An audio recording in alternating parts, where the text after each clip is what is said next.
নমস্কার, আমি ডাক্তার প্রকাশ Mallick, consultant homeopath. দীর্ঘ 39 বছর ধরে হোমিওপ্যাথি চিকিৎসার সঙ্গে যুক্ত আছি। আজকে যে বিষয়টা নিয়ে কথা বলবো, এটা একটা common problem to the people.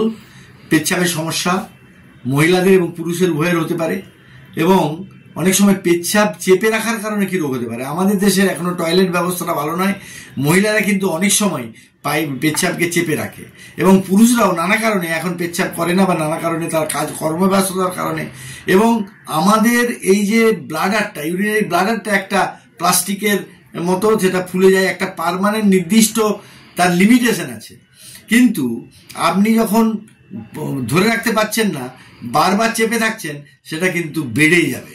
এবং বেড়ে যাওয়ার কারণে হয়তো মনে হতে পারে যে আপনি তো অনেক ধারণ করতে পারছেন, কিন্তু রিটেনশন অফ ইউরিন থেকে গিয়ে সেখানে ইনফেকশন হওয়ার সম্ভাবনা থাকে। এবং মহিলাদের ক্ষেত্রে ইউরিনারি ট্র্যাক্ট এবং এনাস খুব কাছাকাছি, যার জন্য every chance of bacterial infection এবং বিকোলাই বলে একটা ইকোলাই বলে, এখন ইকোলাই ইনফেকশন কিন্তু আমরা প্রতিনিয়ত দেখতে পাই।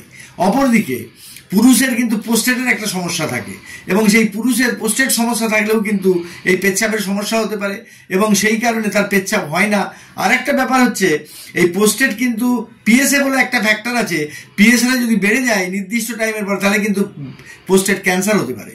আর একটা ব্যাপার হচ্ছে, যে ব্যাপারটা খুব গুরুত্বপূর্ণ, আপনি যখন এটা বারবার চেপে রাখছেন ইউরিনারি ব্লাডার, আমাদের একটা ওখানে ভালভ আছে, ভালভটা কিন্তু ইউরিনটা এসে কিন্তু জমা হয়, কিন্তু তখন যদি ঊর্ধ্বচাপ হয় তখন কিন্তু ভালভটা খুলে উপরে চলে যায়। দ্যাট ইজ ভেরি ডেঞ্জারাস, কারণ ইউরিনের মধ্যে যে সমস্ত ব্যাকটেরিয়া ভাইরাস থাকে সেটা পুরো সার্কুলেশনে চলে যায়, সেপসিক কন্ডিশন, এবং তার জন্য নানা রকম কমপ্লিকেশন হতে পারে, যেটা খুব ভয়াবহ হতে পারে। তার জন্য আপনি অজ্ঞান থেকে শুরু করে নানা রকম কন্ডিশন তৈরি হতে পারে। তাই প্রস্রাব চেপে রাখবেন না, এবং সঙ্গে সঙ্গে সেটাকে যতটা আউট করে দিতে পারবেন তাতে ভালো। একদিন আর দিন হলে কোনো ব্যাপার নাই, কিন্তু পার্মানেন্ট যদি করতে থাকেন তার পরিণাম যে ভয়াবহ হতে পারে, সেই ব্যাপারে সচেতন করার জন্য আজকে আমি এই ভিডিওটা করলাম। আপনারা সবাই ভালো থাকবেন।